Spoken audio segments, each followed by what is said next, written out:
I'm Stephen Beardsley in Berlin. Welcome to our program.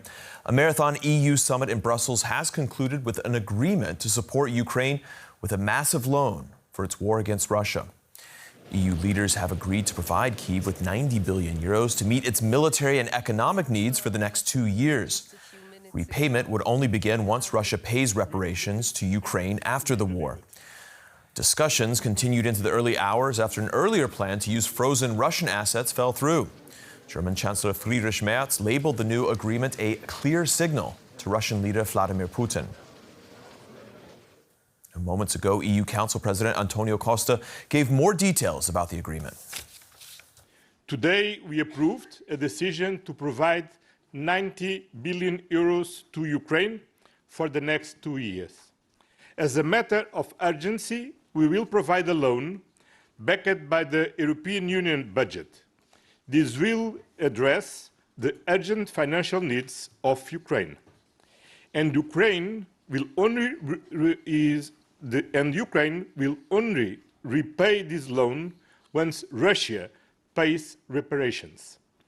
The Union reserves its right to make use of the immobilized asset to repay this loan. Our correspondent Jack Parrock has been following the discussion from Brussels. He joins me now. Jack, it's taken a while, but we have a funding agreement for Ukraine. It's in place for the next 2 years. Is this what Europe and Ukraine ultimately wanted? Well, they definitely wanted the money, and that's what the Ukrainians needed. And that's why so many of the leaders at the end of this summit are trying to paint this as a win. Frankly, Stephen, the best way to describe this is Plan B. This was the second option on the table, to use essentially the European Union's power to be able to raise collective debt in order to fund Ukraine. And we now know that 90 billion will go over the next 2 years. The European Commission estimates that Ukraine actually needs somewhere in the region of about 135 billion. So other international players are probably expected to have to come in. But what this meant is that this idea of using the best part of 200 billion euros in frozen Russian assets that are held here in Belgium, that is now off the table. I've just come from the press conference of the Belgian Prime Minister, Bart de Wever. He blocked this. He's the one that simply said that they can't do it, outlined a number of different risks that the Belgians would have been exposed to had they have dispersed this Russian money that's been frozen in the financial institution here in Brussels. And he said simply what they're doing now with this Plan B, with raising the collective debt in order to support Ukraine, is that they are following chartered waters, not uncharted waters that would have been the case had they have used those frozen assets, Stephen. Jack, if you listen to EU officials, they say that Plan A is still on the table in the future. It sounds, however, like that's not the case for Belgium. Is that fair to say?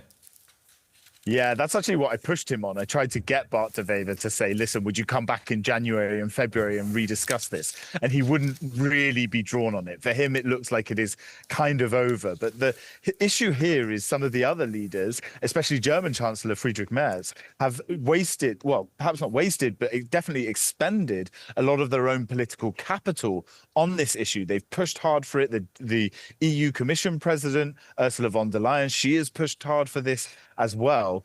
It looks like for the Belgians that it's simply off the table, but that doesn't mean that the other leaders won't try and get them back to that table to have those discussions in the new year and throughout 2026, should Ukraine need more money. Okay, the plan that's going through, what we call Plan B now, is collective debt taken out against the EU budget. This is rare that something like this happens. It's happened in the pandemic before.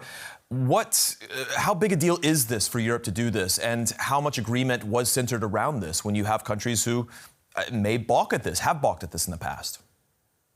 Well, not only bulk, but 3 of them have already said that they will opt out immediately from it. And that's Hungary, Czechia and Slovakia. Those leaders do not want to be involved in this.